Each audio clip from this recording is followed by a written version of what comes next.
Olá, bem-vindo ao nosso DermaCast, o podcast que fala de dermatologia em todas as áreas de sua vida. Eu sou Marcela Araújo. E eu sou Lígia Pessoa de Melo. E hoje a gente vai conversar sobre cabelo. Eu não podia perder a oportunidade de estar com a Marcela do meu lado e não explorar ela para falar tudo, tirar todas as nossas dúvidas de cabelo. Mas eu vou lhe perguntar também. Porque a gente estava comentando que um dos propósitos do nosso podcast é a gente meio que se posicionar, né, como se fosse um paciente, para tirar nossas dúvidas, bater um papo também. Então hoje a gente vai conversar sobre cabelo, a gente vai falar sobre queda, sobre cuidado com o cabelo. E Marcela, que é referência no assunto, eu vou aproveitar para tirar todas as minhas dúvidas. E eu queria começar... amiga, te perguntando qual é a queixa mais frequente no seu consultório dos seus pacientes que têm queixa de cabelo, relacionada ao couro cabeludo e aos cabelos?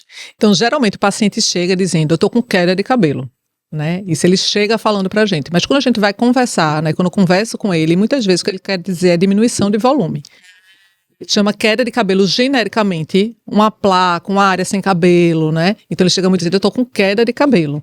Mas assim, no geral, o que eu vejo muito é queda de cabelo mesmo, do eflúvio, e o afinamento, né, que é a calvície, tanto feminina quanto a masculina, né, que o nome científico é alopecia androgenética, né, e que eles conhecem como calvície.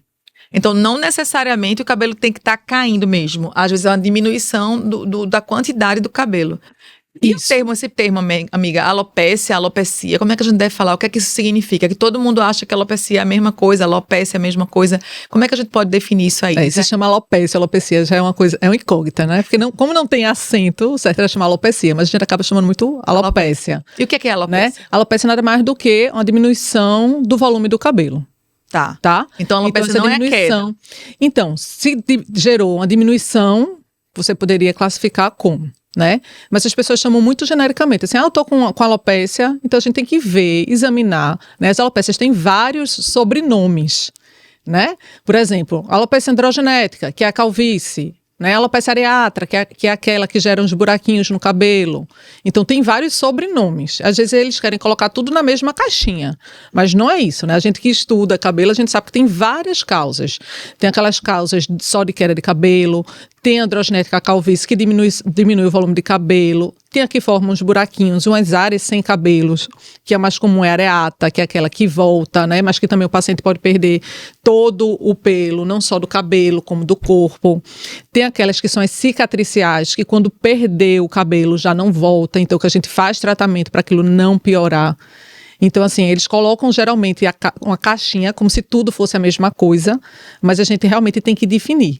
Ir lá nos sobrenomes, digamos assim, para a gente dar um diagnóstico correto e o tratamento. Perfeito. Então, a alopecia seria o termo médico para uma perda do cabelo, né? Uma queda ou uma diminuição do cabelo. E causa de alopécias inúmeras, que a pessoa acha que a alopecia é a queda porque teve um Covid. E não é, são inúmeras, como a Marcela falou, né? Ela estuda a fundo cada uma delas para classificar e tratar corretamente. Ô Mai, qual é o normal? O cabelo tem que cair todo dia? Qual é o normal para queda de cabelo? A partir de quantos fios ou de que quantidade eu devo me assustar? Existe aquele número. Tá, qual é o número? 100 fios de cabelos por dia, que no geral é um número alto. Né? 100 fios já de cabelo alto. Porque assim, na verdade, o que é que você tem que ver? Você tem que ver a média de cabelos do paciente que cai e esse aumento, né? Não acho que deve ser ligado a um número, não acho que o paciente precisa contar, eu estou perdendo 100 fios hoje. Mas se você for ler, procurar alguma coisa assim, até não científica, o mais não científico bota lá o número 100. Né? E cientificamente a gente vê que é mais o aumento do volume do que você já caía. Então sempre mais ou menos caía aquilo e eu notei que aumentou. Então se normalmente para mim caía, sei lá, 20 fios todo dia, e quando começa a cair 50, isso já é uma queda aumentada. Não precisa se ligar a esse número, digamos assim, 100, que é um número, né, que, eu falo sempre, que se bota. Imagina, você manda paciente, e tem paciente que realmente conta os fios. Chega lá com os cabelos, ou então com o número de fios. E precisa disso. Não precisa, né? Então, assim, eu, na verdade, como eu faço muito essa parte de cabelo, eu digo pro paciente, olha, você não precisa me provar que você está falando a verdade. Se você está dizendo que seu cabelo está caindo, eu acredito, eu não vou duvidar né? Eu acho que isso também é uma coisa que o paciente vê como diferente com quem faz muito cabelo, que a gente acredita, a gente para, a gente escuta o paciente. Então o paciente não precisa me provar, não precisa me mostrar que caiu 20, 10, 100 ou levar o cabelo para mim. Se ele chega para mim e fala, meu cabelo está caindo, eu acredito nele. Entendeu? Perfeito. Mas muitas vezes também o que é que acontece, né? No meu lado, como eu sou muito, quando eu vejo muita a parte de cabelo, o paciente chega para mim com primeira queixa sendo queda de cabelo. Mas às vezes ele vai para um dermato, ele fala várias outras coisas. Eu tenho isso. Aí no final ele fala, doutora, eu tô com a queda de cabelo, que deve acontecer até muito Perfeito. com você, né? Eu já fiz a receita gigante, eu terminei tudo, no final o paciente disse, mas meu cabelo tá caindo.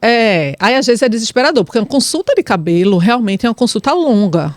Né, onde você vai ter que conversar com o paciente sobre várias coisas. Onde Quanto você vai ter tempo que você fica com o paciente? Acho que, digamos, uma média, 30 minutos é o mínimo. No mínimo. Né? Onde você vai conversar, falar com ele tudo. Você tem que fazer o exame do cabelo. Então, às vezes, o paciente não dá tanta importância, no caso, quando vai para um dermato mais generalista, que não procura exatamente para isso. Fala várias coisas e no final fala... Doutora, meu cabelo está caindo. Então, acredito que no final de uma consulta, às vezes, o dermato não dá aquela importância... Né? Que o paciente, às vezes, ele chega lá, doutora, tipo, ninguém me escuta. Né? E quando ele chega, às vezes, quando a primeira queixa, você já vê diferente. Você vai lá explorar mais. Então, eu tenho essa grande facilidade de ser a primeira queixa do paciente e eu conseguir ir escutar e acreditar. E eu não vou desconfiar que ele está, né? Existem alguns testes que a gente faz para ver se realmente está caindo ou não, se aumentou ou não aumentou. Mas, assim, acho que não precisa disso, tipo... Tá caindo, acredito. Tá. Aumentou minha queda, acredito. Diminuiu a queda, acredito. Acho que eu sou daquelas que acreditam no que o paciente está falando. Porque é o seguinte, às vezes até o paciente faz uma crítica, né? Que a gente está se subespecializando. Mas eu acho que isso é uma coisa natural. A gente é dermatologista, né? Eu entendo de cabelo, você entende de doença inflamatória, a gente entende de tudo, mas é uma tendência natural a gente estudar mais do que a gente gosta. Que a gente aprecia mais. A gente fica mais especialista naquilo que a gente aprecia mais. Então, Marcela conhece muito mais de cabelo do que eu, porque é uma coisa que ela aprecia, que ela se especializou e ela vai conseguir fazer esse diagnóstico mais acurado e essa atenção, né, mais necessária ao paciente dela. Ok, amiga, e qual é a causa mais frequente dessa queda, desse aumento da queda do cabelo, diminuição do volume do cabelo? O mais comum é a diminuição do volume, né, que é a alopecia androgenética, que é a calvície. Com certeza é o número 1 nos consultórios. Então, a alopecia androgenética é a calvície. Isso. E só os homens têm calvície? Não, a mulher também tem. Inclusive, você precisa voltar a tratar. Marcela me pegou, Marcela me viu aqui com a luz em cima e disse que eu estou com uma calvície, com alopecia androgenética feminina, né? Engraçado. Aí ela fez, tu tá tomando minoxidil, que a gente vai falar disso depois, porque ela diagnosticou que eu tô com alopecia androgenética feminina. Então, é uma coisa... Não é desesperadora, né? Eu não fiquei desesperada, porque a gente, quando diz você tá com calvície, a mulher se desespera. Mas é uma coisa comum. Mas é para entender, porque assim, a calvície masculina, você vê o homem careca, né? Assim, você pode chegar a ver o homem careca com aquela, né, área sem cabelo. Aqui, Isso, que começa aqui e vai andando e o homem pode ficar careca pela calvície. A mulher, ela não fica careca. Ela diminui o volume de cabelo. Né? A gente diz assim, não tem cada fiozinho normalmente é para nascer 3, 4 fiozinhos por buraquinho que sai. Na mulher vai diminuindo e normalmente fica pelo menos 1. Então dá aquele negócio, você olha, vê o couro cabeludo, você vê o couro cabeludo, mas a mulher não fica careca. Então assim, às vezes, por isso que fica essa confusão de calvície, porque às vezes liga a calvície a realmente ficar careca. E não é isso, né? É só essa diminuição do volume, que aí na mulher não fica careca. A gente fala que é uma rarefação. Rarefação. Entendi. Então a mulher não necessariamente vai ficar com uma rodinha aqui, nem com a Não, entrada. o comum da mulher é diminuição do volume nessa parte aqui. Certo. Sem entradas. Então as duas esse seria o padrão. chama de androgenética. Isso. Alopecia androgenética. E quais exames que eu tenho que fazer para diagnosticar se é uma alopecia androgenética, se é outra causa de alopecia? Quais são os exames que você solicita? Qual é a sua rotina de examinar o paciente no consultório para descobrir a causa? Então, quando o paciente está com queda de cabelo, né, a gente conversa, a gente pode pedir uns exames também, não pensando em alopecia, para ver como é que ele está, como é que está seu ferro, se ele tem anemia, como é que está suas vitaminas, como é que está a tireoide, que é muito importante, porque só a alteração da tireoide pode dar também a queda de cabelo. Então, tem que ter essa investigação laboratorial, né? Vitamina B12, a gente pede também, que a gente vê às vezes paciente vegano, diminui a vitamina B12 e pode gerar queda de cabelo, né? Aí isso daí de exames complementares, tá? No consultório, a gente faz um exame chamado tricoscopia. que é o quê? É uma lupinha de aumento, onde a gente coloca no couro cabeludo e a gente vai avaliar. Vai avaliar como é que tá o fio, se tá grosso, se tá fino, como é que tá esse volume, o que é que tem no couro cabeludo, se tem vaso, se tem descamação, porque isso a gente consegue dar diagnóstico de outras doenças, não só da alopecia androgenética, mas, por exemplo, a alopecia cicatricial, que quer dizer que cai cabelo, não nasce mais. Então, tem alguns achados ali que a gente consegue ver e dizer que aquilo ali é uma alopecia cicatricial, se é androgenética, né? Então, assim, a tricoscopia hoje faz parte, é o básico no exame da dermatologia do cabelo, que é o dermatoscópio que a gente usa, que pode ser um dermatoscópio normal, pode ser uma máquina maior, onde você vê na televisão, mas o próprio dermatoscópio que o dermatologista usa, né, como o estetoscópio da dermatologia, que a gente usa para ver pele, para ver sinal, a gente coloca no cabelo e a gente consegue examinar isso e dar um diagnóstico, né, correto. Em alguns casos, a gente também precisa fazer a biópsia.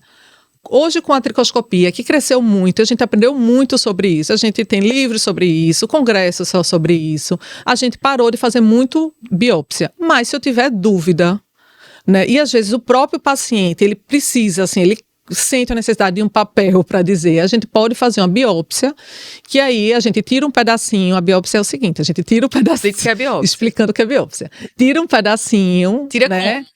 A gente dá uma anestesia local, então o paciente não sente nada, e tira um pedacinho pequenininho, 4 milímetros. Tamanho da né? cabeça de um palitinho de fósforo. Isso. Né? Mais ou menos. Isso. Né? A gente tira isso e manda para o patologista. Dá um pontinho, manda para o patologista e o patologista vai lá avaliar na lâmina e chegar a um diagnóstico também, porque tem os achados histológicos que a gente vê das alopecias, né? Tanto da calvície e principalmente a gente pega nas cicatriciais. Algumas doenças que a gente pode ficar em dúvida ou isso, para ter aquele paciente com lúpus, né? Para a gente conseguir fechar uma doença, né? Que pode ser sistêmica, a gente pede isso para confirmar. Então, é um outro exame que a gente pode fazer também para diagnosticar uma alopecia, que hoje em dia com a tricoscopia a gente diminuiu muito, mas também está aí para nos ajudar. Então, vocês estão vendo o nível do detalhe da consulta dermatológica e da consulta capilar, né? Então, assim, é além do doutora, meu cabelo tá caindo. Isso. Tem todo esse detalhe que pode ter todas as outras causas, desde o couro cabeludo até a necessidade de fazer um exame para diagnosticar. Então, é um assunto que a gente realmente não pode subestimar, né? E me fala, e o que é eflúvio telógeno? Eflúvio telógeno, eu tenho certeza que os pacientes estão em casa e que dizem que o cabelo cai, que entope o ralo, essas coisas. Eu tô com alopecia androgenética, mas não é, eflúvio telógeno é outra coisa. O eflúvio telógeno é uma alteração do ciclo do cabelo, né? A gente tem as 3 fases, normalmente quando o paciente vai lá no consultório, já tem um desenho que eu vou lá explicando as fases do cabelo. Então, tem alguma coisa no nosso organismo, por exemplo, você teve uma febre, uma dengue, uma covid, e é como se eu explico assim para os meus pacientes de uma maneira prática, né? Explica que seu paciente está ouvindo. É como se você, naquele momento, o seu organismo entendesse que o importante era você ficar bem, né? Manda as energias, manda as vitaminas para outros locais.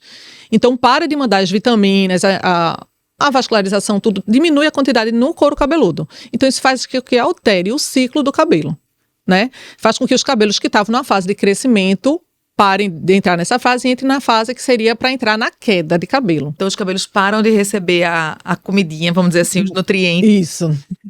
Eu explico dessa maneira para ser uma maneira assim, né? Isso. No momento onde você passa por algum estresse, assim, digo de corpo também, não só estresse, né? Porque essa grande história, né? Porque o estresse causa queda de cabelo, não, senão todo mundo vai ter queda de cabelo. Claro que grandes estresses, aquele estresse que você chega a ficar sem dormir, né? Coisas muito grandes, que acaba alterando, né? Alterando seus hormônios também, por tudo que você passa, isso sim pode gerar uma queda de cabelo, né? Então, esse eflúvio telógeno, que também é uma coisa muito comum, que a gente viu muito no Covid, a gente vê, né, quando o paciente emagrece muito rapidamente, que teve o episódio da gente sobre Ozempic, sobre perda de peso, né, que a gente vê um paciente com queda de cabelo, né, então isso daí, tipo, pós-parto também, pós-cirúrgico, que é todo o estresse no pós-parto, a questão dos hormônios, você estava com os hormônios na gravidez, depois você alterou aqueles hormônios no pós-parto, isso pode dar queda de cabelo. Então gera essa queda de cabelo, que é desesperadora para o paciente, né? Normalmente é a queda de cabelo que o paciente se desespera, porque cai uma quantidade de volume muito grande de cabelo, né? Mas assim, sendo só eflúvio, o cabelo que caiu, nasce. Então, Perfeito. então, assim, às vezes é muito mais explicar para o paciente e ele entender, né, o que é que está passando com ele, né? Claro, isso você fez um exame, fez a tricoscopia, você vai ter que pedir exame de sangue para saber se tem algum nutriente que está alterado, né, e que pode estar dando também esse eflúvio. E você acalma o paciente e muitas vezes ele sai ali entendendo, poxa, então realmente estou tranquilo. Então, o cabelo que cai no eflúvio, ele cresce. Ele cresce. É então, diferente do cabelo da outra, da calvície, que é um cabelo que afinou e foi embora. Isso, que é que a gente vai fazer alguns tratamentos para tentar melhorar, Tá bom. né? Mas no eflúvio eu só fico preocupado no paciente que tem androgenética. Entendi. Aí o paciente que tem androgenética, porque é assim que eu digo paciente, o cabelo, ele é sempre no mesmo comprimento, sempre a mesma espessura. Então o cabelo, ele é sempre grosso, sempre fino, né? O cabelo não tá grosso e depois passa a ser fino. Né? A espessura ela é igual em todo o fio. Então, no momento quando o paciente tem um eflúvio, ou seja, que ele perdeu muito cabelo, nessa hora ele pode afinar mais uma calvície que ele já tem. Um paciente que já tem um diagnóstico de calvície. Sim. Então, se ele tem eflúvio e tem calvície, aí a gente vai ter que entrar com tudo no tratamento da calvície. Entendi. Porque senão esse cabelo que vai crescer. Que vai nascer porque foi só um eflúvio, ele pode nascer mais fino. Então é quando a gente usa a parte, digamos, mais hormonal na calvície para que esse cabelo não nasça fino. Eu tô aprendendo aqui também, viu? Tô aprendendo. Eu sou a paciente e a dermatologista que tá aprendendo. Uma mal paciente. Uma mal paciente que não tô tomando meus produtos, mas eu vou passar, eu vou fazer. É isso. E o tratamento? E o tratamento, amiga? Como é que eu vou tratar? Eu sei que você vai ter que descobrir a causa, mas assim, as causas mais comuns, que são a alopecia androgenética, que é a calvície masculina e feminina, e o eflúvio. O que é que faz sentido para você, o que é que não faz? O que é mito e o que é que funciona? Me diz aí. O que não faz muito sentido, assim, o básico é tipo shampoo anti-queda. Não faz sentido. Não faz sentido. Atenção, hein, pessoal. Né? Vitaminas, se você não tem nenhuma alteração de vitaminas, né, gominhas, assim, não tem sentido. Né? Isso aí então, realmente... falando paciente que quer fazer xixi rico. Um monte de vitamina, achando que o cabelo vai crescer. E sai tudo no xixi. É isso aí. Então, assim, eu sempre digo assim, você tem que saber a causa. Um eflúvio por um eflúvio, que vai ter um tempo determinado, que dura mais ou menos uns 3 meses, psicólogo, né? É falar, explicar e entender. Né? Agora, se você tem androgenética, se você tem areato, dependendo do que você tem, aí você vai no tratamento. Tá. Tu nunca passa vitamina para teus pacientes de eflúvio. Não é assim, não passa, não. Tipo assim, dúvida. Não, sendo bem assim, eu sempre converso, explico, né, digo para eles, mas alguns pacientes você vê que ele tem a necessidade, né? E o paciente que está tendo muita queda de cabelo, talvez um aporte de vitamina ali, ele fique mais tranquilo com aquilo. Mas isso não vai diminuir, o que é para deixar claro é que isso não vai diminuir o tempo de queda. Entendi. Entendeu? Isso não vai diminuir o tempo de queda. O que vai cair, vai cair. Vai cair. Então, aí você pode imaginar, tipo assim, que você tá dando alguma coisa assim, eu tô dando, já que tá crescendo muito, então vamos dar vitamina para aquilo ajudar. Mas assim, vingar. Não tem, assim, como a gente trabalha muito em medicinas baseadas em evidências, né? Não tem evidências científicas, assim, robustas que isso vai realmente adiantar.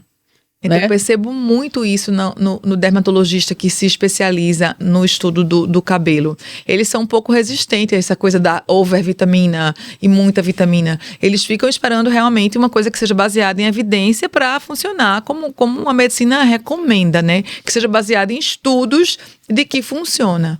Então, não é um monte de vitamina, não é para todo caso, não é assim indiscriminadamente, né? Isso. Boa. Bom, e bora lá. Como o paciente diferenciar, acho que a gente já respondeu isso, diferenciar uma queda normal de uma queda exagerada. Quando é que você assim, opa, meu cabelo precisa de atenção. Eu tô visualizando, ou eu tô vendo tal coisa. Eu acho que é isso que a gente falou, aumentar realmente o volume, né?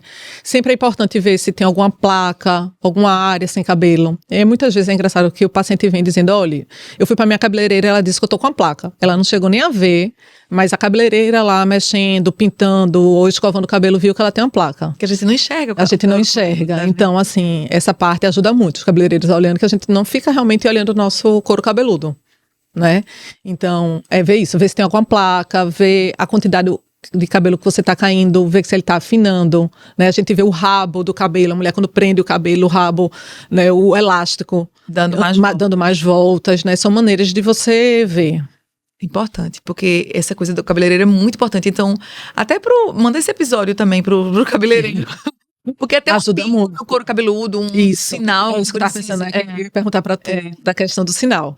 Né, que às vezes é um sinal, né? Um câncer de pele que você tá ali no couro cabeludo. E é o cabeleireiro que vê. Isso. Que as outras áreas a gente olha. Me lembro agora que meu filho tem um sinal no couro cabeludo e eu com medo, imaginando ele vai crescer e não vou ficar acompanhando. Mandei Lígia tirar o sinal do couro cabeludo dele. Eu conto essa história. Eu tenho uma amiga que mandou eu tirar o sinal do couro cabeludo dele, que ele disse que o menino ia ganhar o mundo e ia ficar com o sinal. E eu não ia poder acompanhar. Então, o couro cabeludo é muito importante, que nem nossa pele, né, que muitas vezes fica escondido, né, pelo cabelo. E aí a gente não só né, e falando de câncer disso, né, uma coisa que a gente tem dificuldade de acompanhar. Exatamente, até para encontrar, né? Então, eu admiro muito esse pessoal que estuda cabelo, porque é um mundo de cabelo, um mundo de couro cabeludo para ver um sinal, para examinar tudo, realmente exige uma dedicação muito grande. E às vezes, assim, já tive paciente que foi para a alopecia androgenética examinando, eu vi uma lesão que foi realmente um melanoma no couro cabeludo, né? Melanoma mesmo, já vi CBC, couro cabeludo. Então, são cânceres de pele que a gente examina, a gente diagnostica durante um exame mais detalhado do couro cabeludo. Essa importância do dermatologista examinar tudo. Exatamente. Né? Então, a gente estava falando sobre isso, né? O dermatologista realmente vê toda a pele. Acho que toda mesmo é impossível. Como a gente viu que a gente precisa do cabeleireiro, de um parceiro que está vendo uma área mais íntima e tudo, mas o dermatologista se dedicar a ver o órgão, que é enorme por completo. A gente ama fazer estética, mas também examinar todo o corpo, né? A gente é médico, né? Cuidar do nosso paciente. O minoxidil, qual é o melhor? É local? É oral? E quais são os riscos? Eu posso chegar a mandar fazer um minoxidil por minha conta? O que é que você acha sobre isso? E o que é minoxidil, né? Primeiro de tudo. Minoxidil, na verdade, é um remédio de pressão que foi visto como efeito colateral que nascia cabelo, né? Ele é um vasodilatador. Então, primeiro foi feito ele tópico, para que não tivesse os efeitos colaterais de quem tomava o comprimido, mas nos últimos anos a gente voltou a usar ele oral, mas claro, numa dose muito menor do que era para baixar a pressão, né? Então começou a usar muito o minoxidil oral. O minoxidil tópico, ele não vai ter um grande efeito colateral que nos preocupe. Então, o paciente comprar ele na farmácia sem ter uma grande... Tópico é local, né? Local, a solução que você coloca no cabelo ou na barba. Não tem grandes efeitos colaterais de você se preocupar, um paciente que comprou sem orientação médica. Já o oral, a gente tem que ter cuidado, né? Ele é um vasodilatador, então ele pode dar taquicardia, pode dar edema, que é o inchaço nos membros inferiores, né? Então, paciente cardíaco, a gente tem que ter cuidado, né? Muita gente não prescreve, na verdade, né? Ou então conversa com um cardiologista. Então, não é uma medicação que é uma brincadeira, o comprimido para você tomar. Então, você precisa ter um cuidado, começar uma dose baixa e ir aumentando a dose. Então, você tem que ter cuidado com o minoxidil oral. Né? Mas claro, que acompanhar. Isso, eu prescrevo muito, mas eu acompanho meus pacientes, né? A grande maioria são pacientes jovens, sem problemas cardíacos, mas é uma coisa que a gente sempre tem que conversar, falar os riscos. E, enfim, qual era mais a outra pergunta? Não, a outra pergunta tá passando na mídia uma medicação nova para queda de cabelo, uma medicação nova para queda de cabelo. E aí veio a mulher lá do cara que deu soco,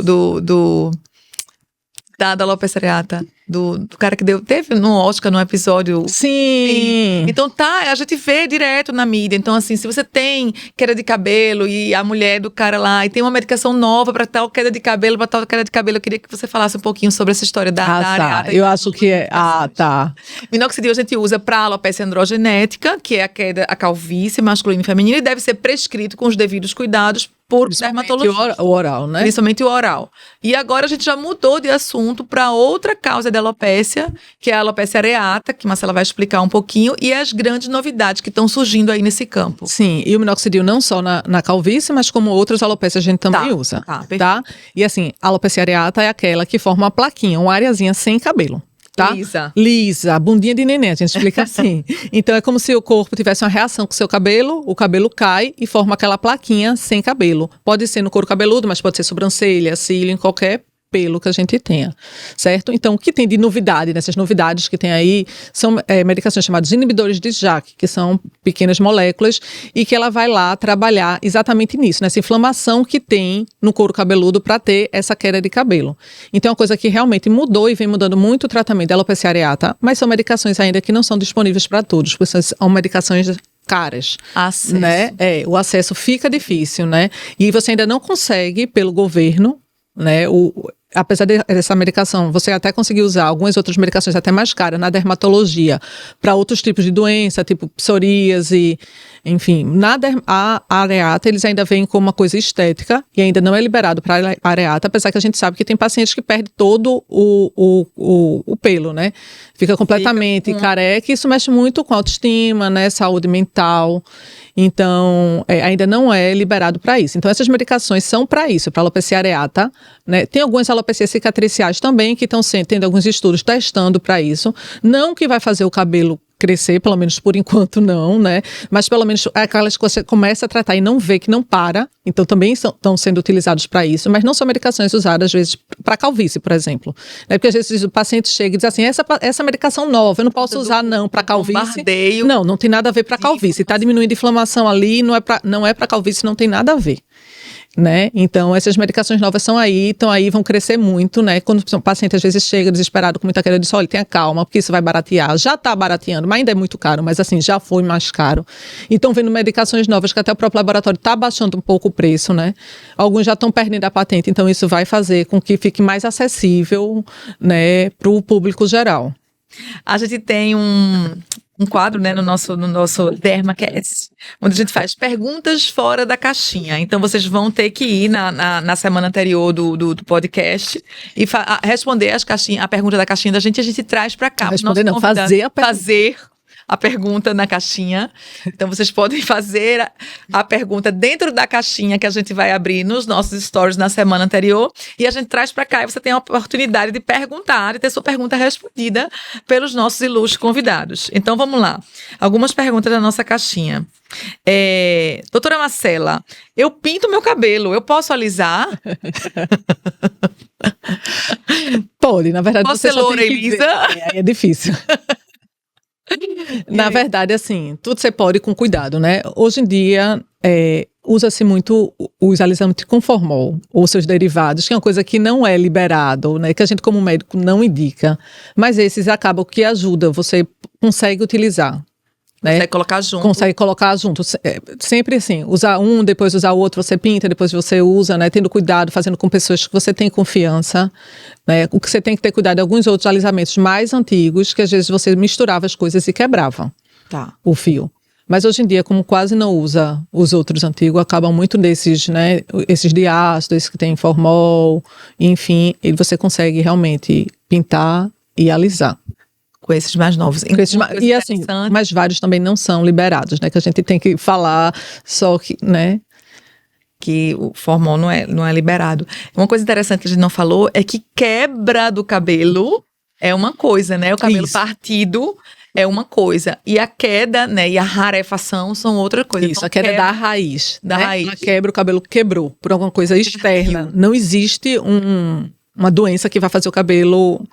Até tem algumas coisas de alteração de haste, né? Que você vê na infância, que é uma coisa muito rara, né? Mas no geral, quando você vê o cabelo se quebrando, é uma coisa externa. Uma coisa que foi ou alisamento, ou chapinha, ou secador. Então não é queda, é quebra, né? Outra pergunta da nossa caixinha. Finasterida, doutora Marcela. Como é que finasterida causa impotência e o mito da finasterida? Na verdade, a gente tem que dizer para o paciente das consequências, mas tem que dizer que isso é raro, tá? Ele pode realmente dar alteração de libido, tem casos de impotências, casos raros, a porcentagem é muito pequena, né? Chega a ser a menos de 3%, mas sim, tem isso. Mas a gente tem que tranquilizar para o paciente que isso não é uma coisa muito comum.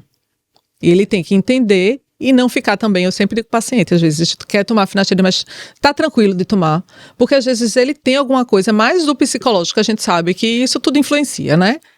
Principalmente a cabeça do homem, dizer, eu vou tomar isso, eu vou ficar com isso. Não, tá tomando tranquilo, tô tomando tranquilo, então tome.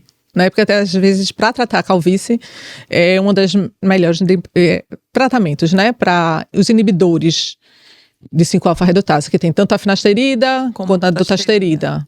Então são medicações que agem a nível hormonal, vamos dizer assim, que a gente usa para tratar a alopecia androgenética, que é a calvície. E um dos efeitos colaterais raro, como a Marcela falou, é a diminuição da libido e a impotência, mas isso é uma coisa rara que pode ser discutido com o seu dermatologista. Isso. Né? Isso. Muito bom.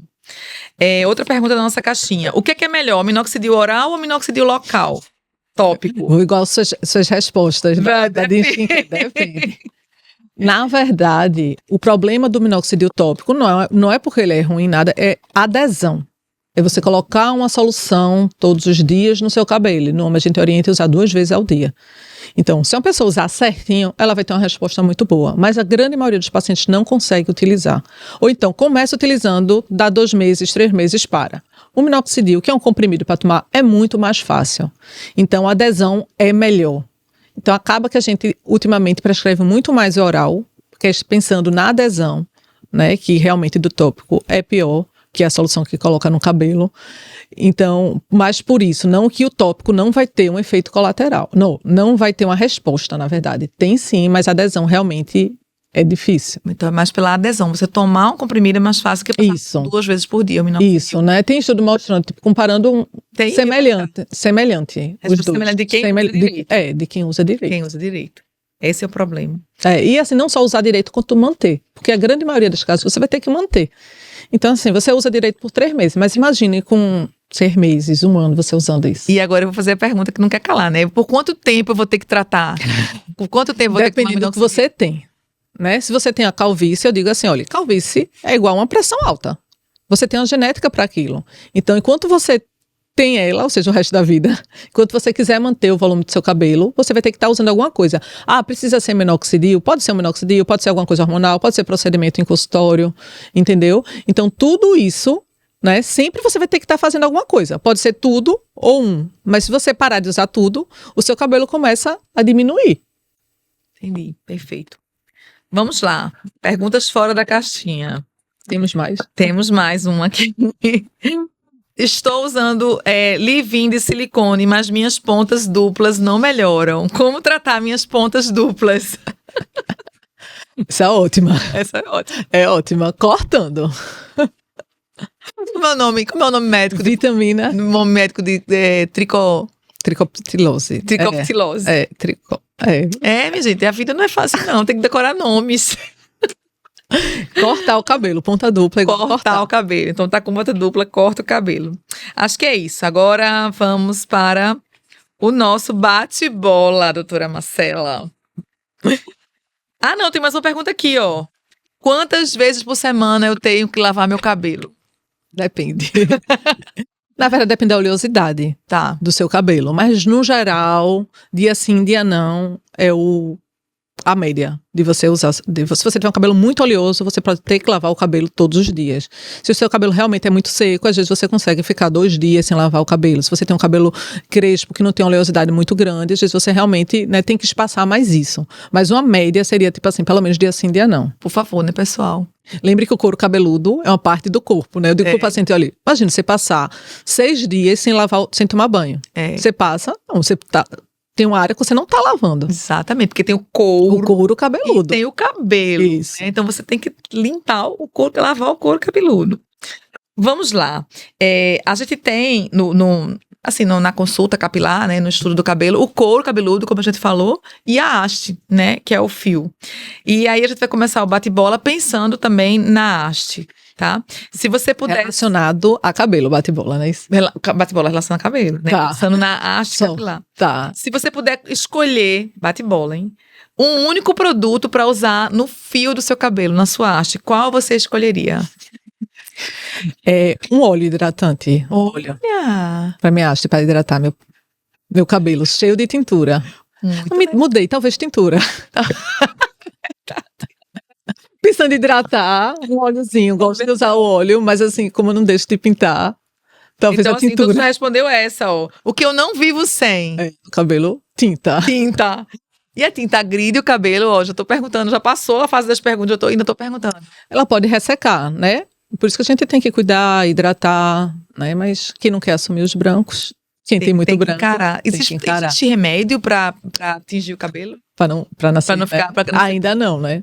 Os pacientes perguntam a mim, sabia? Tem alguma coisa que eu possa tomar? Ainda não. Ainda não. Breve. Então, eu não vivo...